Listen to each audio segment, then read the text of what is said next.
Përshëndetje të nderuar shikues, ky është edicioni qendror i lajmeve në Radio Televizionin 21. Gjykata kushtetuese ka rrëzuar dekretin e presidentës Vjosa Osmani për shpërndarjen e kuvendit të Kosovës. Në vendim thuhet se dekreti i Osmanit nuk prodhon asnjë efekt juridik. Gjykata kushtetuese i ka dhënë afat shtesë edhe 34 ditë kuvendit të Kosovës për zgjedhjen e presidentit të ri.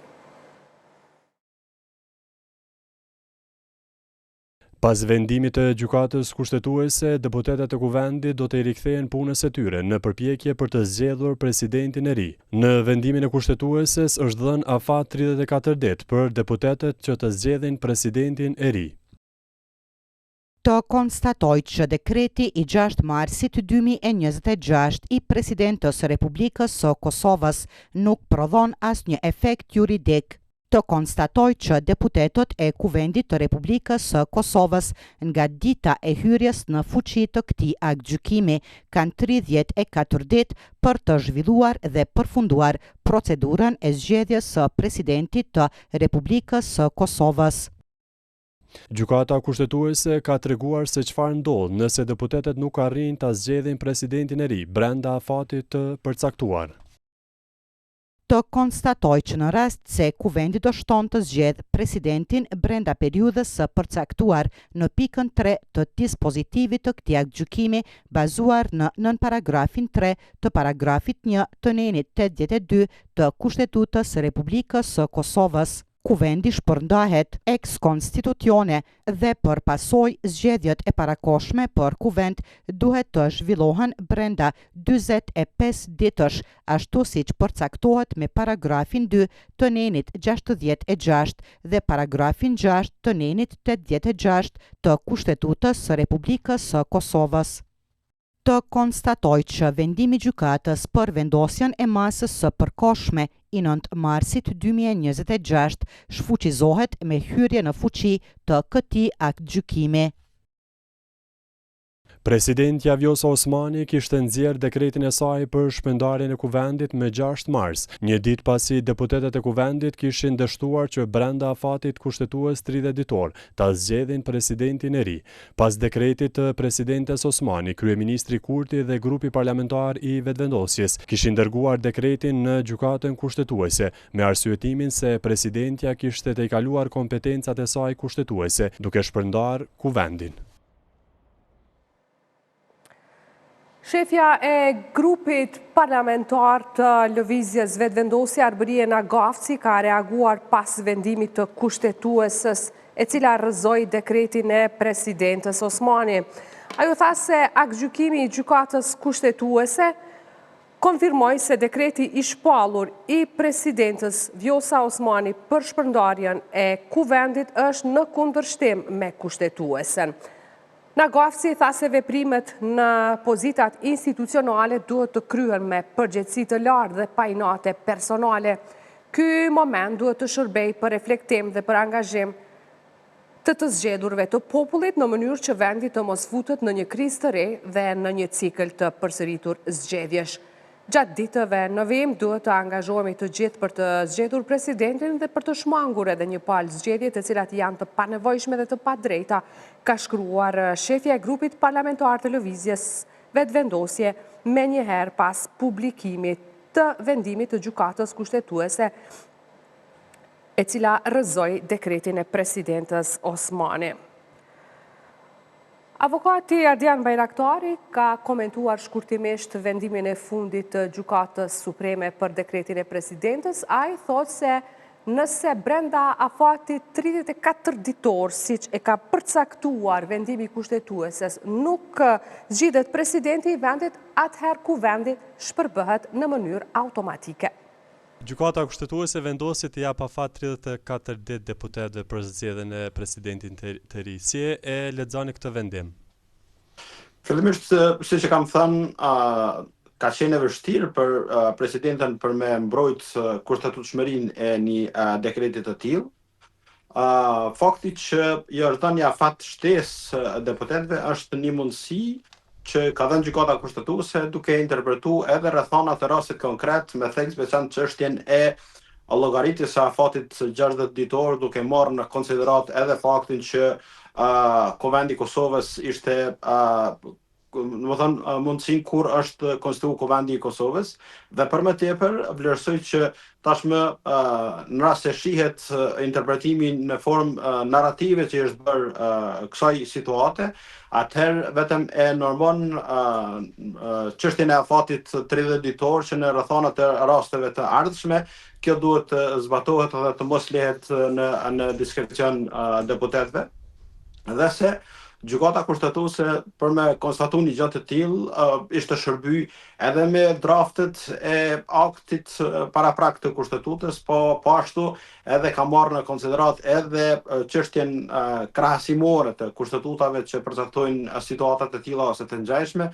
Prandaj me aq sa pash vendimi është mjaftueshëm i arsyetuar dhe se natyrisht është një mundësi shtesë për deputetët që të gjejnë metoda për me tejkalu këtë situatë, në kundër të natyrisht që duhet të organizohen zgjedhjet.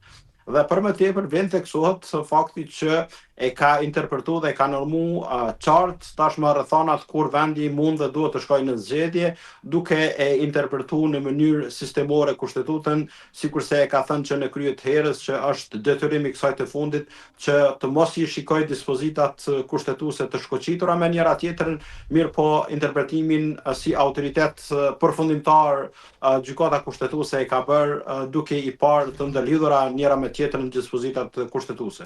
Pra i bie që sipas vendimit automatikisht nëse brenda 34 dite nuk e zgjedhin presidentin e ri, të shkojë vendi në zgjedhje, të shpërndahet kuvendi.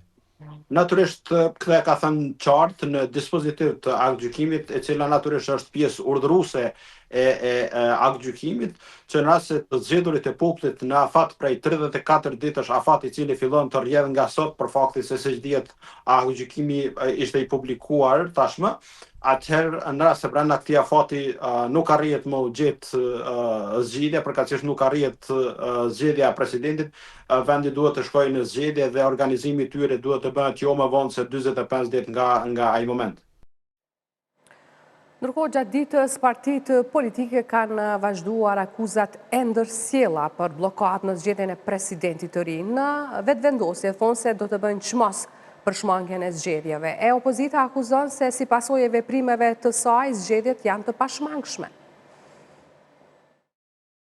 Pas vendimit të gjykatës kushtetuese, përfaqësuesit e vetëvendosjes thonë se do të bëjnë çmos që të shmangen zgjedhjet e jashtëzakonshme. Deputetja e vetëvendosjes Arbresh Kryeziu tha se janë të gatshëm të vazhdojnë bisedimet me partitë opozitare për të gjetur një emër konsensual për president të ri, i cili do të bashkonte partitë politike për të i siguruar votat e nevojshme. Dhe se është shumë e rëndësishme që të ulemi dhe të flasim për një emër i cili do të bashkonte partitë politike në kuptimin e ofrimit të votave të nevojshme që të zgjidhej një president i ri. Nuk jemi për një proces të ri zgjedhor dhe do të angazhohemi fuqishëm për aq sa do të ketë mundësi të bëhet nga ana jonë. Ndërkohë, deputeti i PDK-s Gjavit Haliti gjatë ditës tha se vetëvendosje dhe opozita duhet të jenë të gatshëm që përmes bisedimeve të zgjedhet një president i cili nuk do të ishte kukull e asnjë subjekti politik, por zbatues i kushtetues. Do duhej me qenë vullnet i kurtit, edhe opozitës është që tulemi bashkë në tryezë, që të kemi disa emra në shqyrtim, aty në tryezë, dhe të gjejmë një emër më të përshtatshëm, jo kukull, por një emër që i din kompetencat e veta si president i vendit, dhe që zbaton kushtetutën e Kosovës dhe nuk bën fushata për veten e tij. Ndërsa deputetja e AAK-s Time Kadria i tha se kryeministri Kurti ka pasur kohë të mjaftueshme për të arritur marrëveshje politike për çështjen e presidentit. Prandaj sipas saj zgjedhjet janë zgjidhja e vetme. Unë mendoj që ky proces është kontaminuar në fond dhe nuk ka zgjedhje tjetër për pas zgjedhjeve. Ka pas periudhë të mjaftueshëm, Albin Kurti dhe partia në pushtet për të diskutuar, ka diskutuar në fakt ka ftuar dy partitë opozitore. Po është po që se kanë pas vullnetin e diskutimit. Ata ndoshta kanë menuar që duke dashur të eliminojnë zgjedhjet do e votojmë një kandidat për president nga rrallë televizës vetëvendosja, gjë që nuk bëhet, edhe unë po mendoj që vetëm alternativë tash janë zgjedhjet. Opozita kritikon vetëvendosjen për mungesë gatishmërie që të bëj kompromis për një emër konsensual për president, i cili do të zgjedhej pas një marrëveshje politike. Një rikthemi i mundshëm i Vjosa Osmanit në LDK po diskutohet gjithnjë e më shumë në qarqet politike e analitike. Së fundmi po insinuohet se ajo do t'i pri listës zgjedhore të LDK-s, gjë e cila as nuk u mohua e as nuk u pohua nga partia ame saj politike. Ditën e nisim me ankesa tek qytetarët. Në një video të shpërndar në rrjetet sociale, presidenti Osmani dëgjohet duke i thënë një qytetarit se s'po duan ta bëjnë presidente. Nuk po dojnë me mbosh. Vallai, s'ka çore, veç ja kryte vet. Faleminderit. Më vonë, në një organizim për javën e gruas në Prishtinë, që rastisit të jetë pak ditë para se Osmani të përfundojë mandatin e saj si presidente, tha se 5 vjeçari i saj në krye të shtetit ishte periudhë kur institucionet në Kosovë u forcuan dhe siç tha, u shtua hapësira për gratë. Megjithatë, Osmani tha se në fund të mandatit u ballafaqua me një siç e quajti, fushat baltosës ndaj saj. Është përpjekja për të zhveshur një njeri nga dinjiteti i tij njerëzor, për ta kthyer në objekt, për ta krahasuar me kafshët më të egra, për ta zëvendësuar të vërtetën me imazhe të manipuluara. Kur propaganda mund ta kthej çdo në tradhtar brenda natës, kur e vërteta më s'ka as pak rëndësi, kur dinjiteti gjithnjë shndrohet në dëm kolateral, atëherë e tërë demokracia është në rrezik. Lëvizja vetëvendosje dhe Osmani nisën përplasjen nga distanca, pasi që presidenti Osmani me dekret shpërndau kuvendit. Pas kësaj, kundrejt Osmanit në rrjetet sociale, nisin një fushat e cila u konsiderua si linçuese, por edhe kërcënuese, për çka prokuroria speciale ka marrë në pyetje një person, por ndryshe nga lëvizja vetëvendosje, e cila në vitin 2021 ishte në koalicion me partinë e Osmanit, në LDK tani nuk po flasin negativisht për të. Madje u tha se e presin me dyer të hapura. Lidhja demokratike e Kosovës është e gjithë qytetarëve, prandaj të gjithë ata që dojnë me qenë në lidhjen demokratike të Kosovës e kanë derën hapur. Ndërkohë një rikthim të Osmanit në LDK, po e shes si fakt të kryer, analisti Arton Muhaxheri. Madje sipas Muhaxherit, Osmani do të jetë edhe bartëse e listës zgjedhore. Dy çështje janë të diskutuar. A më u fut kjo si listë, a më u fut si LDK me çat ekipin e qytetarëve të vet. Qytetarët vetveta se kryesisht i ka gra. Do të thonë se ajo është e përfunduar si çështje. Vjosa është bartës e listës LDK-s edhe është çështje kryimi kjo. Këtë opsione tjera nuk janë tavolinë. Që kjo me pas listë veçantë ose diçka tjetër. Ajo është në LDK, është bartës e listës, por nuk dihet nëse don më u fut përmes iniciative apo. Megjithatë, rikthimi i mundshëm i Vjosa Osmanit në LDK nuk po mirëpritet, njësoj nga të gjithë anëtarët e lidhjes. Disa prej tyre kanë deklaruar edhe publikisht se Osmani ka përgjegjësi për si thonë dëmet që janë shkaktuar lidhjes demokratike, por edhe Kosovës, në kohën kur ajo lidhej koalicion me lëvizjen vetëvendosje. Presidentja Vjosa Osmani tha sot se nuk e ka dekretuar anëtarin e dytë të Partisë Demokratike të Kosovës në Komisionin Qendror të Zgjedhjeve, pasi partitë politike i kanë propozuar më shumë anëtar se sa parasheh kushtetuta. Ajo tha se kjo ishte arsyeja pse ju drejtua gjykatës kushtetuese. Për shkak se janë kërku 3 nga vetëvendosja janë emëruar vetëm 2, janë kërku 2 nga PDK-ja është emëruar 1, për shkak se ka më shumë propozime se sa që i lejon kushtetuta.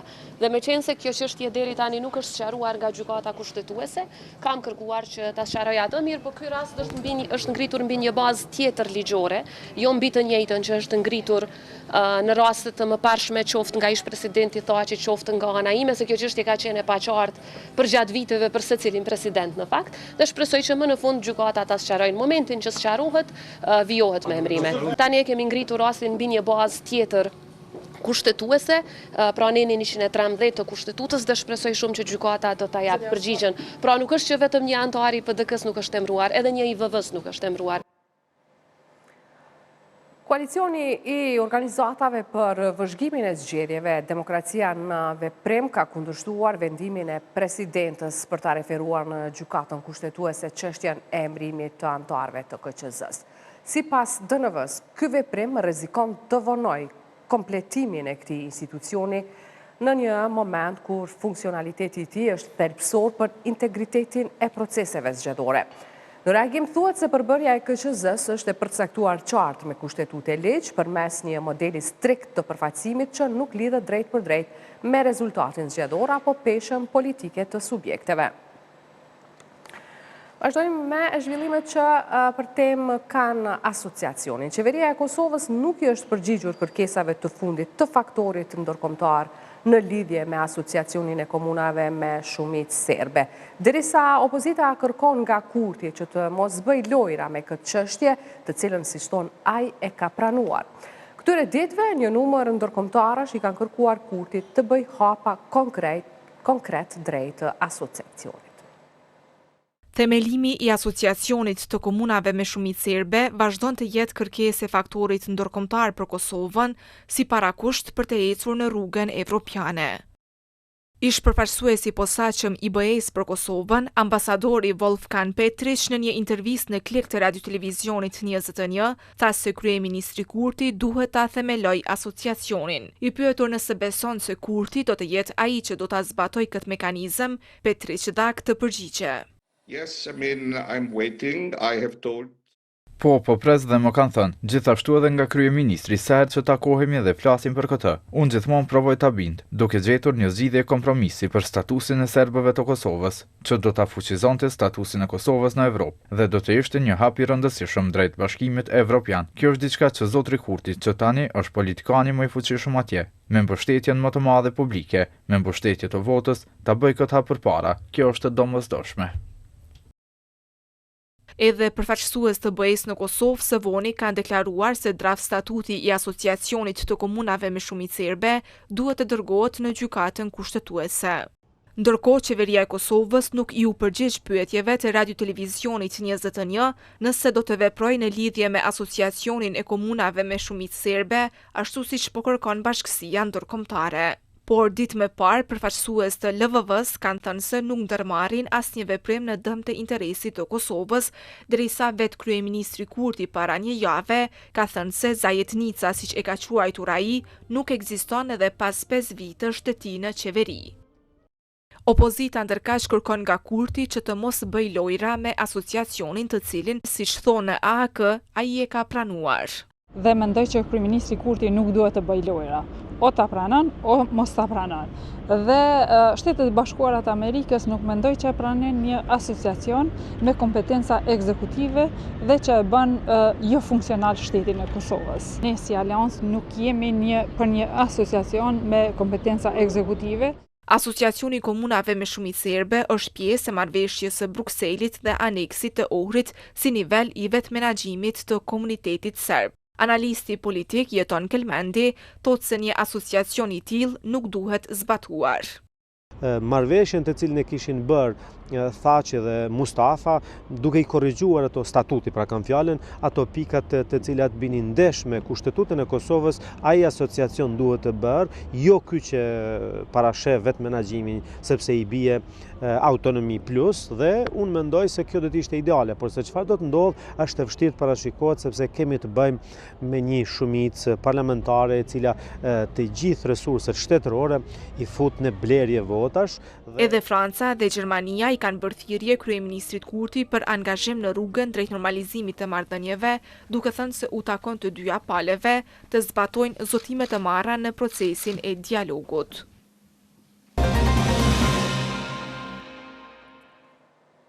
Partia Demokratike e Kosovës ka bërë thirrje për një plan emergjent anti-inflacion, derisa ka akuzuar qeverin Kurti se i ka braktisur qytetarët dhe se po mendon vetëm për mbledhje të taksave dhe si të përfitojnë nga shtrejtimi i naftës. Edhe bujqit po kërkojnë subvencione për naftën në mënyrë që të mbjellat të arrihen të bëhen me kohë. Ndërkohë, Ministria e Tregtisë tha për radio-televizionin 21 se po vazhdon të monitorojë çmimet e naftës.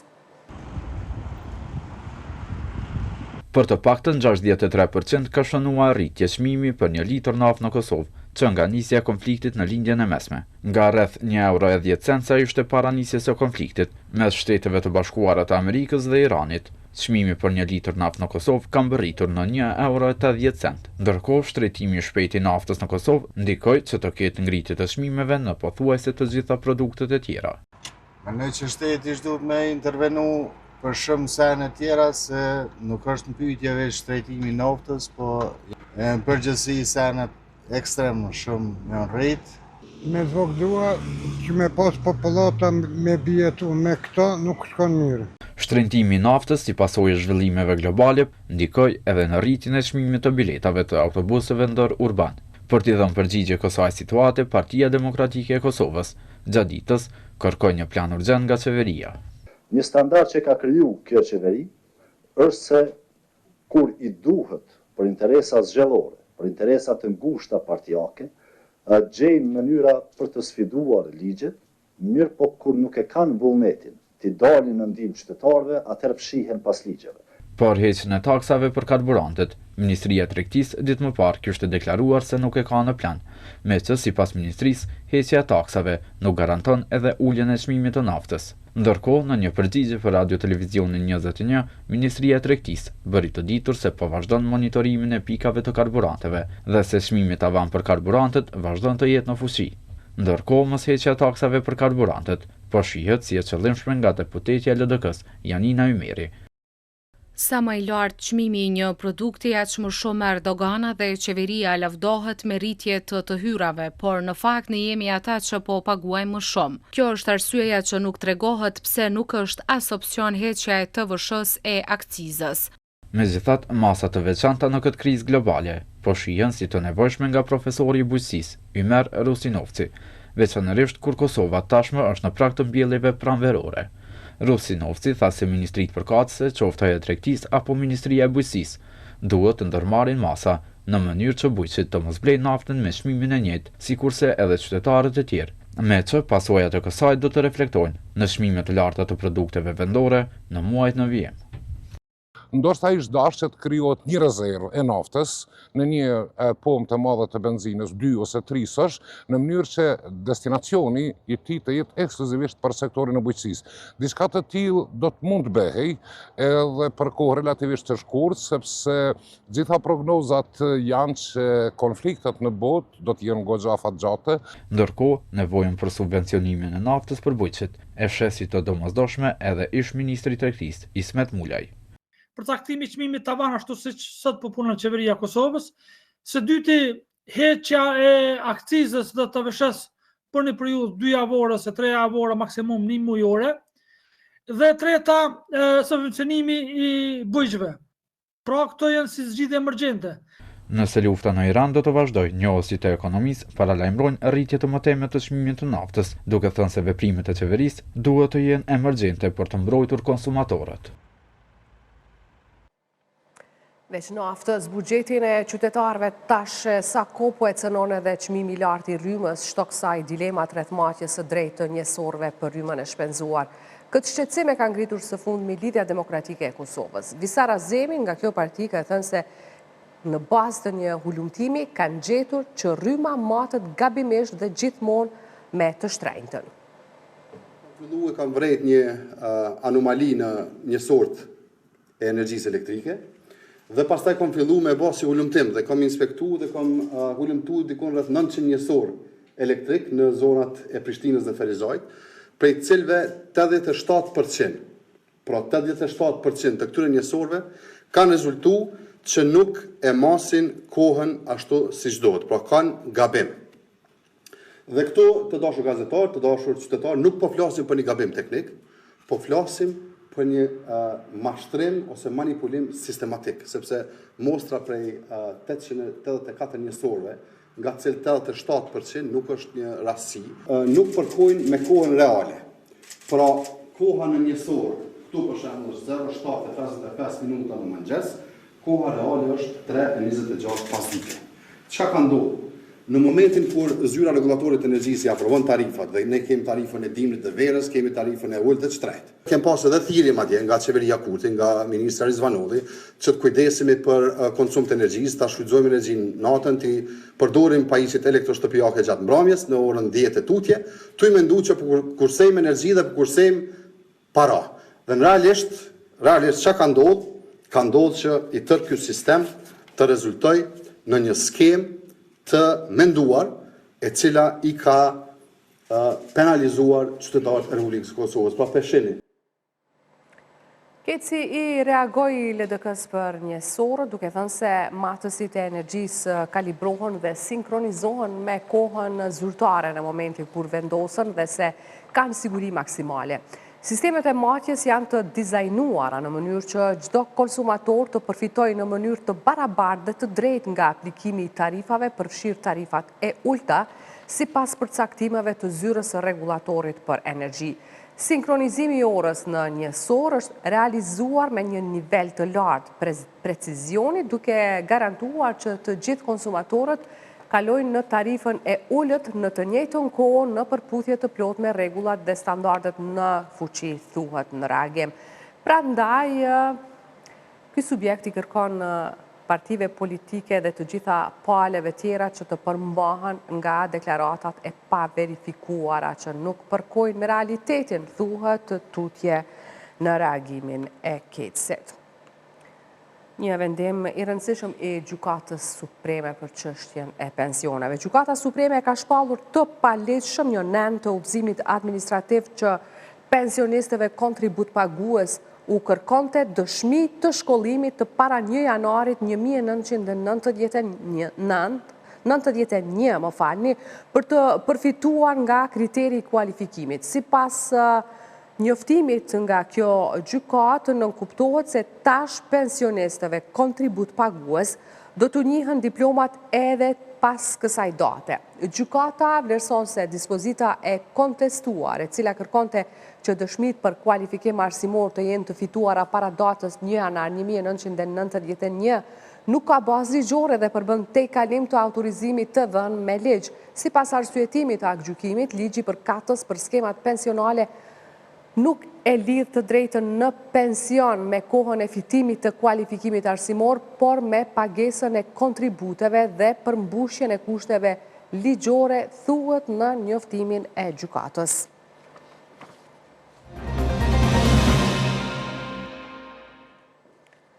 Misioni Faktmbledhës i platformës së Këshillit të Evropës për sigurinë e gazetarëve shprehu shqetësim për sigurinë e gazetarëve në Kosovë.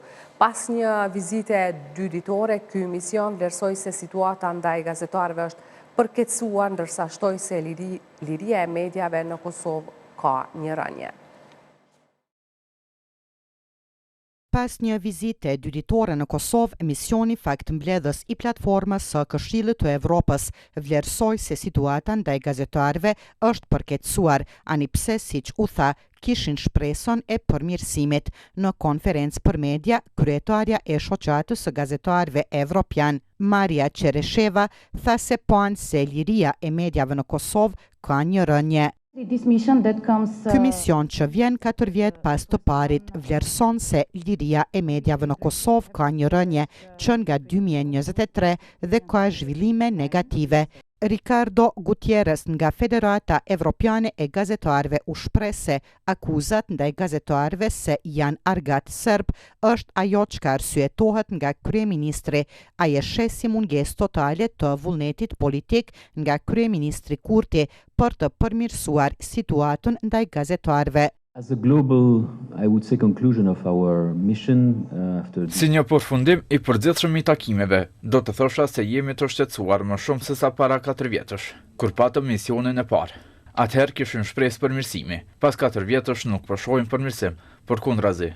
Gjithmonë fillojmë me gazetarët dhe kishim takim intensiv me gazetarët, duke përfshirë edhe gazetarët serb. Takimi me 24 redaktorë dhe botues ishte interesante të shohim se si të gjithë ata ankoheshin për klimën mediatike, thjesht për punën e tyre.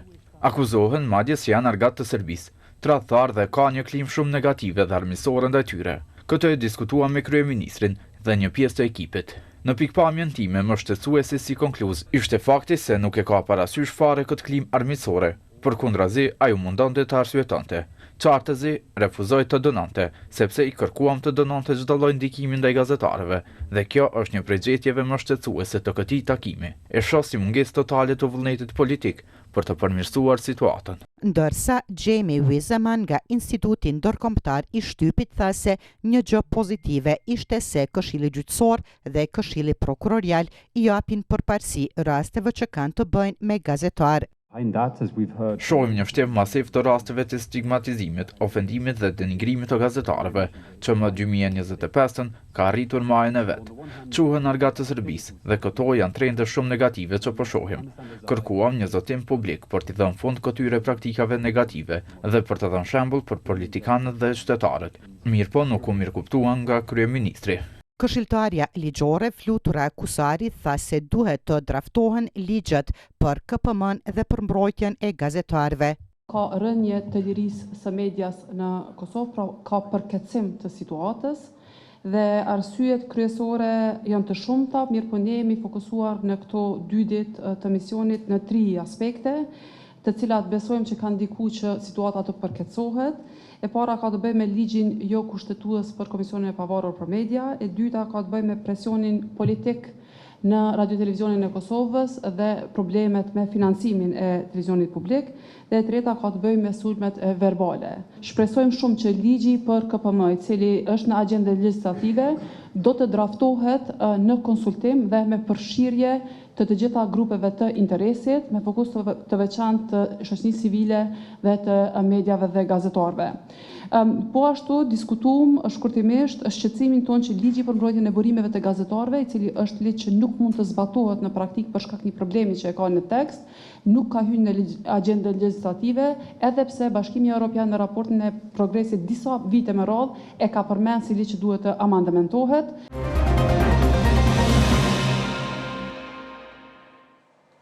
4 shtetas shqiptar janë arrestuar mbrëm në Serbi për shkak të një video të publikuar në rrjetet sociale me simbole kombëtare, të cilën autoritetet e Serbisë kanë marrë si provokim të drejtë për drejtë. Në pranga kanë rënë shtetasit me iniciale AS 37 vjeç, EV 42 vjeç, EG 48 vjeç dhe AC 18 vjeç, të cilët akuzohen për veprën penale të nxitjes së urrejtjes kombëtare racore e fetare. Sipas policisë serbe, AS ka publikuar në Facebook një video ku shfaqet duke udhëtuar me një automjet tip Audi së bashku me 3 të tjerë në një autostradë në Serbi. Ngjarja ka ndodhur në ditën e përkujtimit të fillimit të bombardimeve të NATO-s, çka sipas autoriteteve serbe e rëndon edhe më tej situatën.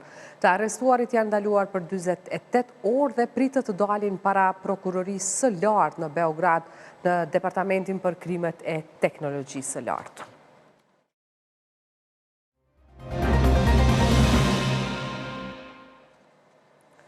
Punëtorët e ndërmarrjes publike Prishtina Parking kanë protestuar për herë të tretë me kërkesën për përmirësim të kushteve të punës, përfshirë rritje page, pagesë të shujtës dhe pagesë të sigurimit shëndetësor. Nëse nuk u plotësohen këto kërkesa, ata paralajmërojnë grevë të përgjithshme. Punëtorët e ndërmarrjes publike Prishtina Parking kanë protestuar sërish sot për të kërkuar përmirësim të kushteve të punës. Antari i kryesisë së punëtorëve të Prishtina Parking, Safet Zuka, tha se kjo është protesta e tretë, por që nuk janë ftuar në asnjë takim. Deri në këtë moment nuk ka pasur asnjë lëvizje konkrete drejt arritjes së ndonjë marrëveshje për përmbushjen e kërkesave tona legjitime. Ne punëtorët e ndërmarrjes mbetemi të palëkundër në qëndrimet tona për kundër kërkesave tona dhe refuzimit të tyre, që nga fillimi grevës deri më tani nuk kemi ftuar në asnjë takim dhe nuk na është ofruar asnjë alternativë për tejkalimin e gjendjes së krijuar. Me pak fjalë, nuk ka pas asnjë reflektim nga pala tjetër. Kjo situatë është e papranueshme dhe ne detyrohemi të vazhdojmë protestën, por tashmë në forma tjera. Tutja i Shtojse ka ndërguar 2 kërkesa në adresë të kryetarit të Prishtinës për Parim Rama, por që nuk kanë marrë përgjigje. Se jemi në pritje të një përgjigje nga kryetari Rama, i cili sipas detyrimit të tij kushtetues duhet të takohet me qytetarët e tij për t'i dëgjuar shqetësimet e tyre. Për këtë qëllim i kemi dërguar 2 emaila zyrtare. Edhe kryetari i sindikatës së Prishtina Parking, Flamur Hajdari, tha se protesta e tyre do të vazhdoj, madje nëse nuk ka reflektim, do të hynë në grevë. Sot jena mbledh këtë, është protesta e tretë, cilën e kena bo, është java e tretë. Po shpresojmë që kjo është e fundit, kena më hi me një ndërmjetësim, nëse edhe aty nuk ka kur gjë, do filloj me grevë. Qëllimi jënë është për kërkesat cilat i kena adresu, është rritja pagës edhe shujtja janë gjërat më të kryesore që ne i kërkojmë tani për tani. Po shpresojmë që do të bëjmë diçka. Për momentin janë kushtet pak më të vështira. Jo pak, po këgja më të vështira. Kjo protest sot ka marrë mbështetjen edhe të sindikatës së Kekut dhe Kostit. Kryetari i sindikatës së re të Kekut, Nexhat Lumnica, tha se po bëhet krim ekonomik. Nuk e di ku ka ma krim ekonomik, se sa me anal paret punëtorit për antarësit e sindikatës, e mos me avësit në llogarit e sindikatës. Kjo është vjedhje, kjo është krim, dhe nga këtu i ftoj prokurorinë e shtetit të merre me këtë çështje. Qysh ka mundësi me ju nal paret antarëve të sindikatës e mos më ju qitë në llogaritë të sindikatës. Punëtorët e sindikatës së Prishtina Parking morën mbështetje edhe nga kryetari i sindikatës së pavarur të Kostit, Arben Plana. Mbështetja është që t'i përkrahet çdo sindikat pa marrë parasysh edhe këto sindikatën e Parking Prishtinas, që t'i paguhet shujta, antarësia, sigurimi shëndetësor dhe gjitha tjera benefite që i gëzojnë anasi ndërmarrje publike ose si punëtor, pa marrë parasysh. Në këtë protest kanë marrë pjesë me 10 punëtor të ndërmarrjes publike Prishtina Parking. Tabelat e mençura janë instaluar pjesërisht në klasat e shkollave të Prishtinës duke ndryshuar mënyrën e zhvillimit të mësimit. Megjithatë, përveç përfitimeve, mbetën sfida në përgatitjen e stafit dhe krijimin e kushteve për zbatim të plotë të procesit. Vendosja e tabelave digjitale në shkollat e kryeqytetit po konsiderohet si një hap i parë drejt digitalizimit të procesit mësimor. Në shkollën fillore të kryeqytetit e Minduraku, tabelat e mençura po mundësojnë edhe mbajtjen e mësimit në distancë përmes platformës SchoolMe. Sipas drejtorit Visar Osmani, këto pajisje po modernizojnë procesin mësimor. Është jashtëzakonisht efektive, ndihmon shembull punë në grupe, ndihmon në hulumtime. Tash kemi platforma shembull, kemi platformën SchoolMe e cila jep mundësi që nxënësit të hulumtojnë për materiale mësimore, ruan materiale mësimore, domthonë është jashtëzakonisht e kuptohet mos me keq përdor, me pas një rregull, një rregullore rreth përdorimit tyre, është e jashtëzakonshme. Vendosja e tabelave të mençura kërkon që mësimdhënësit të trajnohen për përdorimin e tyre. Mësimdhënësi i kësaj shkolle, Nuhi Dema, është angazhuar në përgatitjen e stafit. Tani që kemi në për të gjitha klasat, një pjesë konsiderueshme e mësimdhënësve veç i dinë, por një pjesë për tyre kanë pak probleme me teknologjinë dhe një farforme nuk është e vështirë të mësojmë sepse është, po mendoj, përdorimi i tabelës digjitale është e lehtë. Edhe shkolla Dardania është pajisur me tabela të mençura dhe po përdor platformën SchoolMe. Drejtori i kësaj shkolle digitalizimin e vlerëson efektiv, por thotë se ka dallime në përdorimin e pajisjeve nga mësimdhënësit. Nëse e marrëm emërtimin tipik, formë digjitale, unë mendoj që s'është ajo, mirë po smartboardin mësimdhënësit tonë e shfrytëzojnë për mënyra të ndryshme. Tu fillu prej matematikës. Këtu e kemi një laramani, sepse janë disa mësimdhënës që i përdorin jashtëzakonisht shumë dhe i përdorin në mënyrën më të mirën e mundshme, po megjithatë janë edhe disa mësimdhënës që janë të shtyr nga mosha dhe hezitojnë ndoshta pak. Drejtori i arsimit në komunën e Prishtinës, Samir Shahini, tha se ende ka shkolla që kërkojnë përmirësimin e kushteve për digitalizim të plotë, duke theksuar se bëhet fjalë për një projekt të kushtueshëm që përfshin edhe trajnimin e mësimdhënësve. Mirë, po aktualisht të kemi shumë mbi 60% numrin e klasave të furnizuara me tabela. Flas për klasa që në Prishtinë janë mbi 1000 klasa ose rreth 1000 klasa individuale që kërkojnë tabelë digjitale prezente. Kemi disa shkolla që tashmë po i bëjnë 2 vite me tabela digjitale, sepse si proces është realizuar në fazë, është proces mjaft i kushtueshëm si investim, sepse tabela digjitale ka një kosto, po përtej kësaj ka një kosto të shpërndarjes së rrjetit, trajnimit të mësimdhënësve dhe të stafit të shkollës. E për drejtorin e Institutit Edgard, Rinor Qahaja, digitalizimi ndikon pozitivisht në arsim, por thekson se nevojitën ndërhyrje më të gjera për te tabelave digjitale. Tash digitalizimi tek neve për fatkeqësi është kufizuar në investime infrastrukturore vetëm.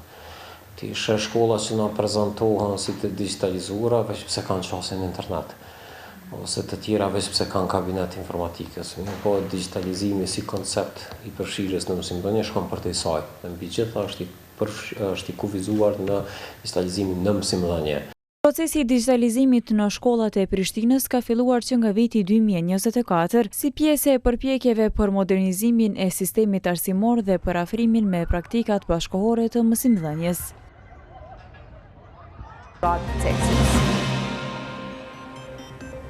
Për informacionet më të fundit, klikoni në adresën tonë të internetit rtv21.tv. Mirëmbëngjes.